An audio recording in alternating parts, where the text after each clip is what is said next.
남북국 시대의 대외교류와 문화. 이번 차시 학습 목표입니다.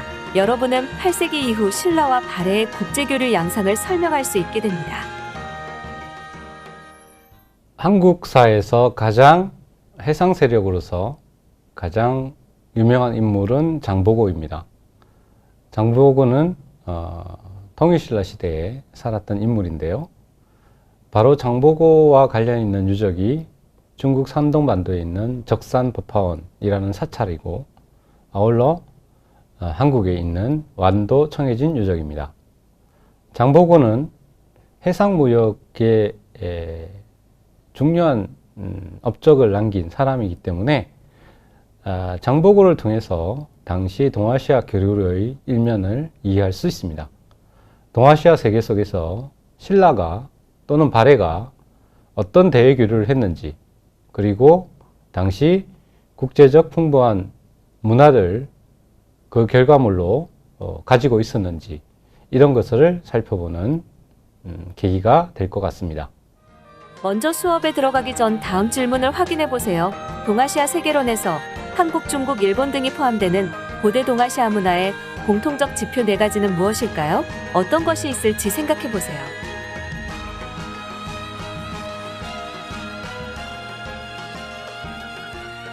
고대 동아시아 문화의 공통적 지표는 한자, 유교, 율령, 불교를 들고 있습니다.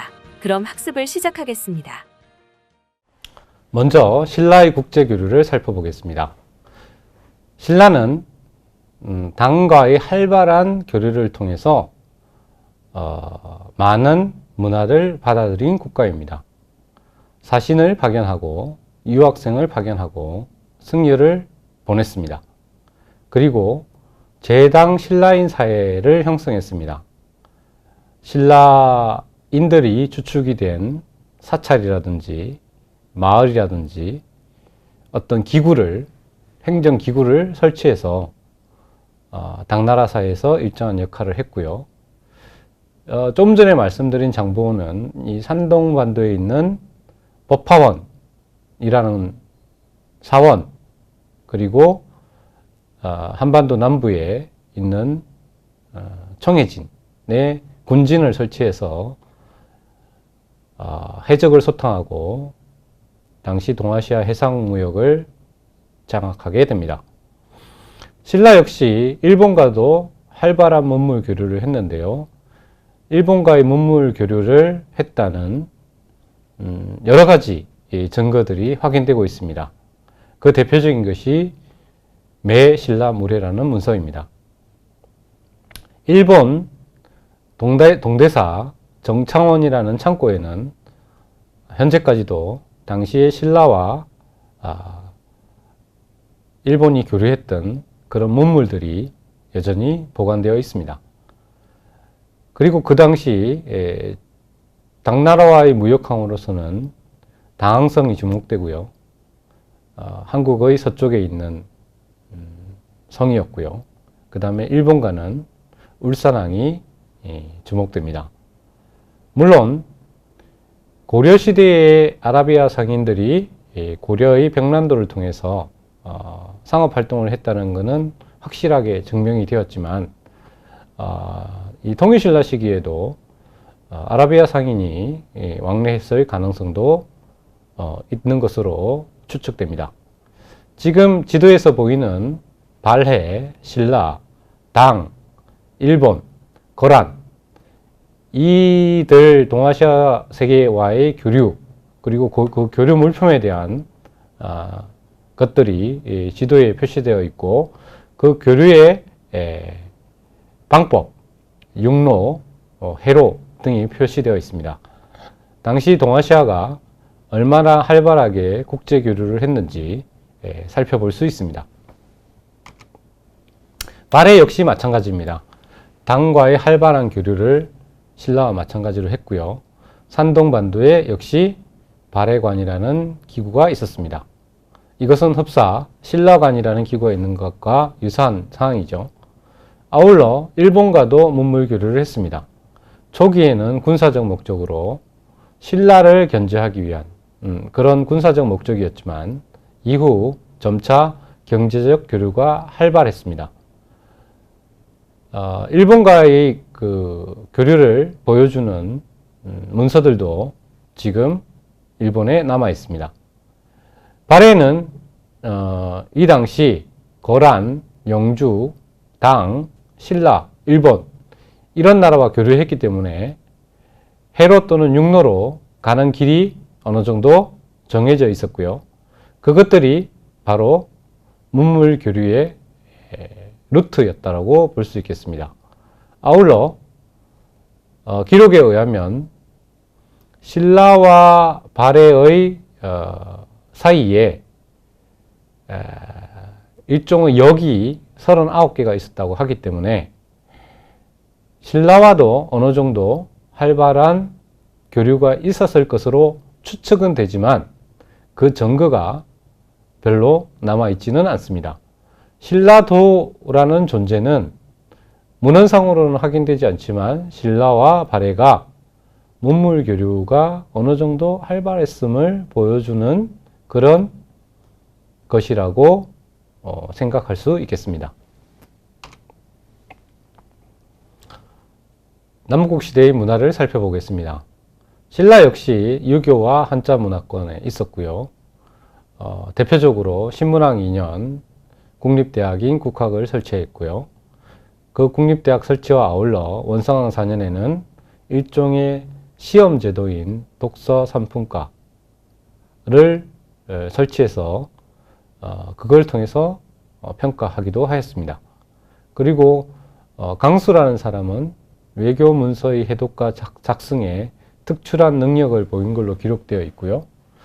원효의 아들이었던 설총은 이두를 창안한 것으로 기록하고 있습니다.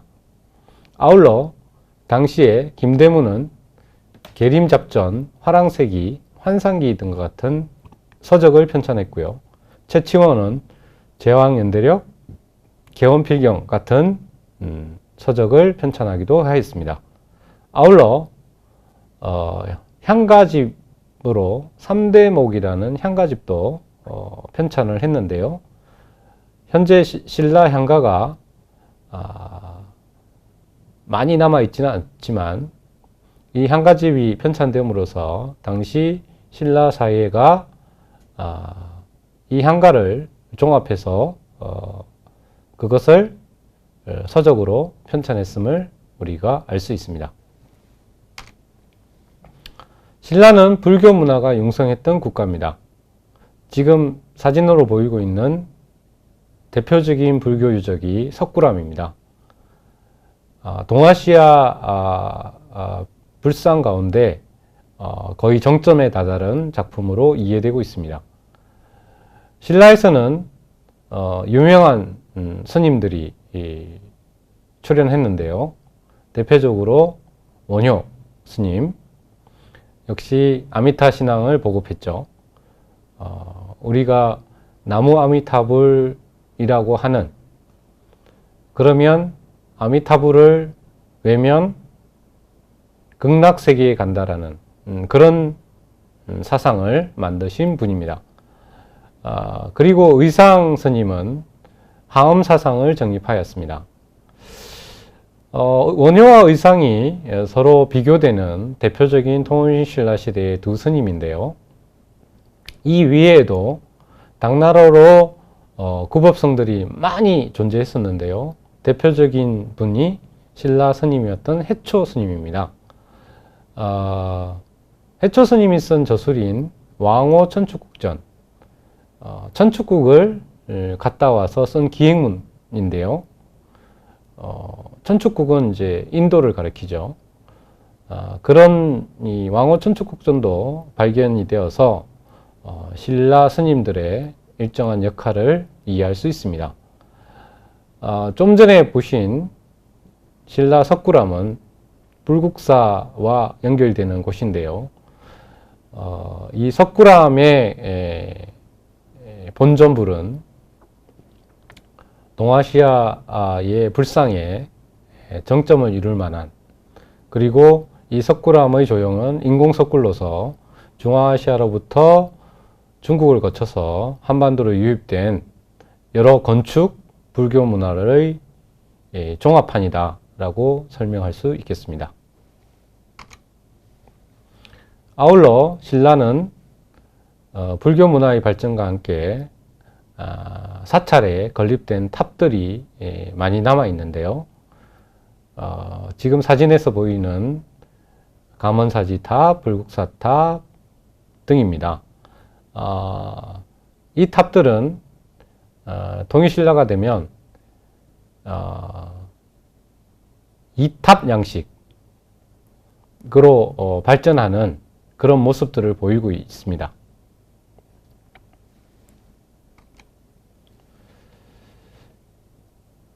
그러니까 이탑 1금당식 가람 배치를 보여주고 있는 것이죠. 삼국시대하고 다른 점이 바로 이 점입니다. 그래서 금당을 중심으로 양쪽에 탑이 자리하는 그런 가람 배치를 보여주는 것이 이전 삼국시대 신라하고는 다른 모습이다 라고 이해할 수 있겠습니다. 아울러 경주 성덕대왕 신종이라든지 오대산 상흥사 동종과 같은 한국을 대표하는 종이 만들어진 시기도 바로 이 시기고요.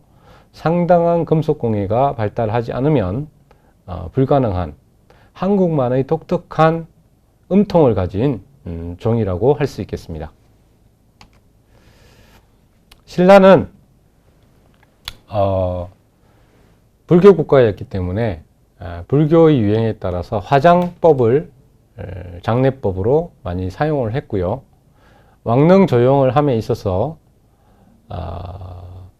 봉변 주변으로 호속을 두르고 그 바깥으로 12지 신상, 그러니까 자축, 인묘, 진사, 오미, 신유술해라는 12가지 동물을 상징하는 그런 동물상을 배치함으로써 무덤의 신성성을 추구했다라고 볼 수 있겠습니다. 이게 바로 성덕왕릉에 있는 12지 신상 가운데 하나인 것입니다.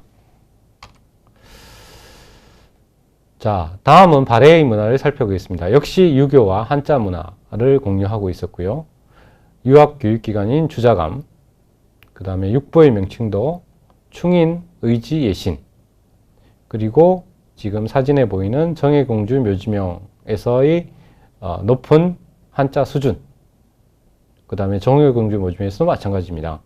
높은 수준의 유교와 한자 문화를 공유했던 국가였을 것으로 보고 있습니다. 역시 발해도 불교 문화가 상당 수준 발전을 했는데요. 발해의 불교 문화 유적이 많이 남아 있지는 않습니다.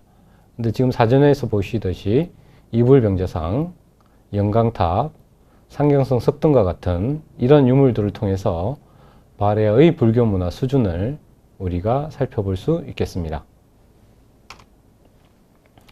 발해의 무덤은 고구려 무덤을 개성한 측면도 있고요. 그리고 당나라 무덤 양식을 받아들이는 측면도 있습니다. 두 문화가 결합된 양상이 나타나고 있습니다.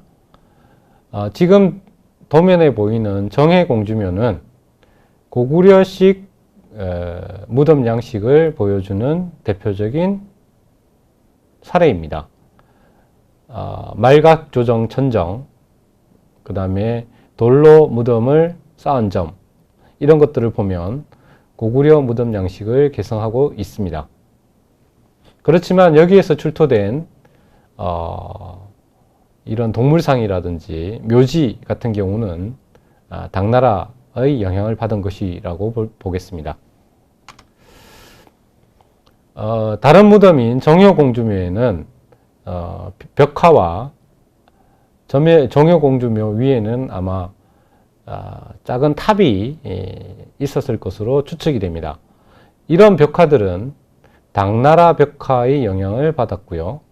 지하 깊숙이 묘실을 만들고 그 위에 탑을 올리고 하는 것들은 역시 당나라 계통의 문화 영향권이 많이 살펴볼 수 있다라고 할 수 있겠습니다.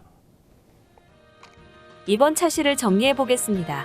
먼저 8세기 이후 당 일본과 있었던 활발한 교류의 과정이 국가 민간 차원이었음을 확인하였습니다. 이어서 중국, 동해안의 신라인 사회와 장보고에 관해 학습하였고, 발해에 있었던 5개의 대외 교통로와 이러한 국제교류를 토대로 한 화려한 유교 불교 문화 발달을 살펴보았습니다.